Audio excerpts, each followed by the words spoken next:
আচ্ছা বন্ধুরা, এমন একটা দেশের কথা ভাবুন তো, যেখানে কোনো ট্রাফিক সিগন্যাল নেই, পুরো দেশটাই কার্বন নেগেটিভ। যারা তাদের উন্নতি বিচার করে টাকা পয়সা বা জিডিপি দিয়ে নয়, বরং মানুষের মনের শান্তি বা গ্রস ন্যাশনাল হ্যাপিনেস দিয়ে। এখানকার পরিবেশ শান্ত, পাইন বনের সুগন্ধ, পাহাড়ি ঝর্ণার শব্দ আপনার শহরের সমস্ত ক্লান্তি এক নিমেষে দূর করে দেবে। হ্যাঁ বন্ধুরা, আজকে আমরা যাচ্ছি হিমালয়ের কোলে লুকিয়ে থাকা এক জাদুকরী দেশে, ভুটান, যাকে বলা হয় ল্যান্ড অফ থান্ডার ড্রাগন। নমস্কার বন্ধুরা, আজ 22শে মে 2026 শুক্রবার। আমরা এখন আছি কলকাতার স্প্ল্যানেড বাস স্ট্যান্ডে। এখান থেকে আমাদের এক নতুন গন্তব্যের উদ্দেশ্যে যাত্রা শুরু হবে। সেই গন্তব্যটি হলো land of thunder dragon, Bhutan. না, ঘাবড়াবেন না, আমরা বাসে করে কলকাতা থেকে ভুটান যাচ্ছি না। আমরা এই ইজি রাইড বাসে করে কলকাতা থেকে যাত্রা শুরু করব শিলিগুড়ির উদ্দেশ্যে। শিলিগুড়িতে আমাদের জন্য কাল গাড়ি অপেক্ষা করবে। সেই গাড়িতে করে আমরা যাব কলকাতা ভুটান বর্ডার জয়গাঁওয়ে। সেখান থেকে আমরা immigration process and other formalities complete করে ঢুকবো ভুটানের ফুন্টসিলিংয়ে। ইজি রাইড বাসটিতে আমাদের স্ন্যাক্স দেওয়া হয়েছিল। স্ন্যাক্সে ছিল একটি বার্গার, একটি জিরা ড্রিঙ্কস এবং একটি জলের বোতল। বাসটি রাতে একবার এবং সকালে একবার দুটো জায়গায় হল্ট দেয়, তখন আপনারা ওয়াশরুম ইউজ করতে পারেন। এই বাসটির শিলিগুড়ি পৌঁছানোর কথা ছিল সকাল 9:30টার সময়, কিন্তু বাসটি 6 ঘন্টা লেট করে, আর আমরা বিকেল 3টের সময় শিলিগুড়ি পৌঁছই। এরপর আমরা শিলিগুড়িতে নেমে তাড়াতাড়ি কিছু লাঞ্চ করে নিয়ে জয়গাঁওয়ের উদ্দেশ্যে যাত্রা শুরু করি। সময়টা ছিল বর্ষার শুরু, তাই চারপাশের প্রকৃতি ছিল অত্যন্ত মনোরম।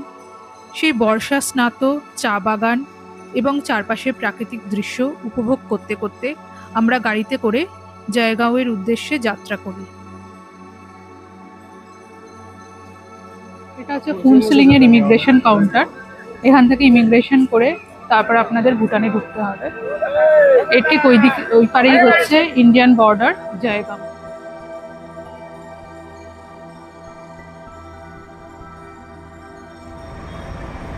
আমি এখন দাঁড়িয়ে আছি ভুটানের ফুন্টসিলিংয়ে।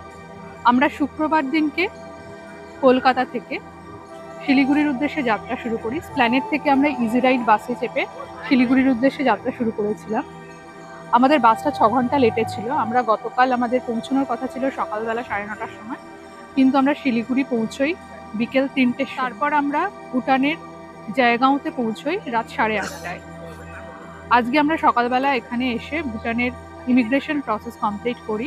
এসডিএফ অ্যান্ড আদার্স যা যা প্রসেসিওর রয়েছে সব আমরা কমপ্লিট করি। এখান থেকে এবার আমরা থিম্পুর উদ্দেশ্যে যাত্রা শুরু করব। And then you, madam, welcome to Bhutan.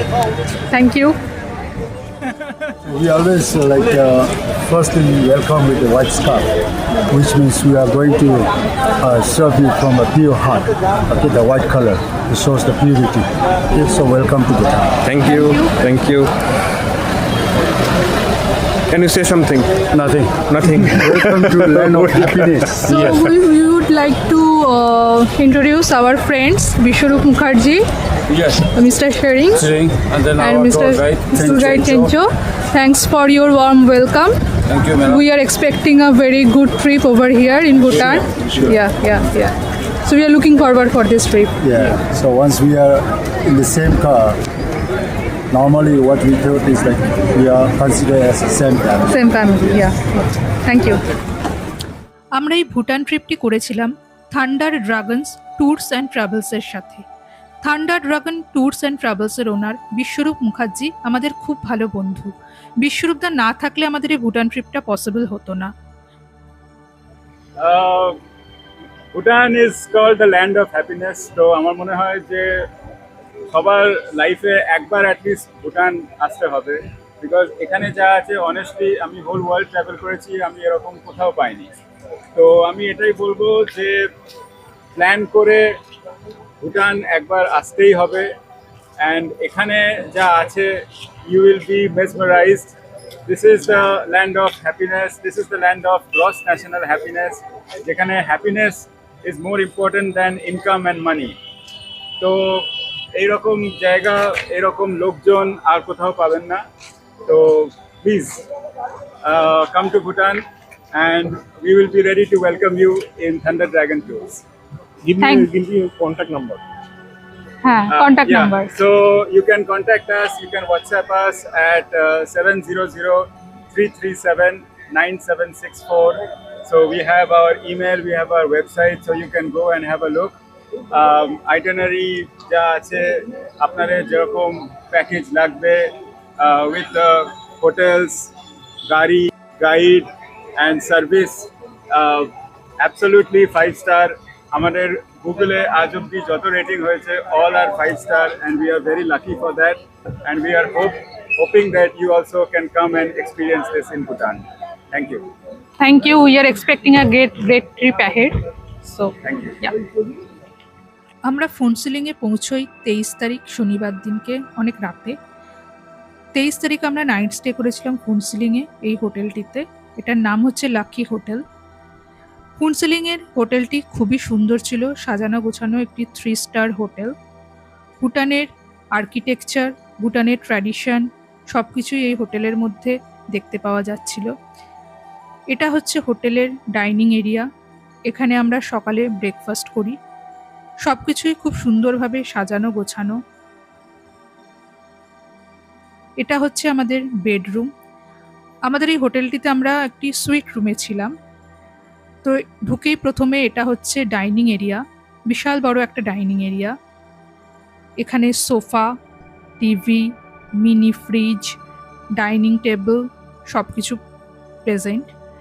দেয়ালে একটা খুব সুন্দর বুদ্ধের ছবিও টাঙানো ছিল।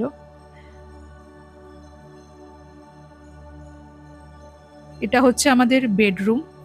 ঢুকেই ডান দিকে ওয়াশরুম। ওয়াশরুমটাও খুব বড়,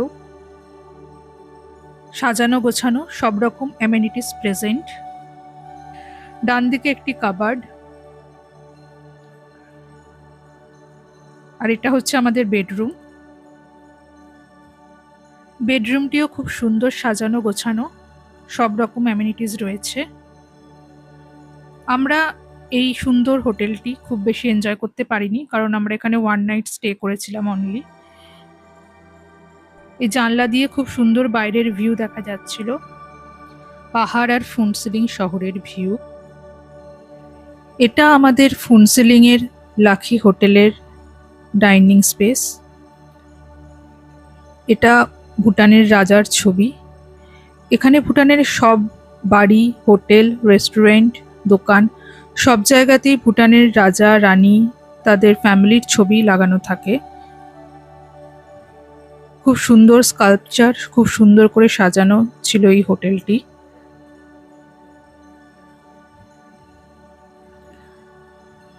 এটা ফোনসিলিং শহর, খুব সুন্দর এই ফোনসিলিং শহরটি। প্রাকৃতিক সৌন্দর্যে ভরপুর একটি ছোট্ট শহর।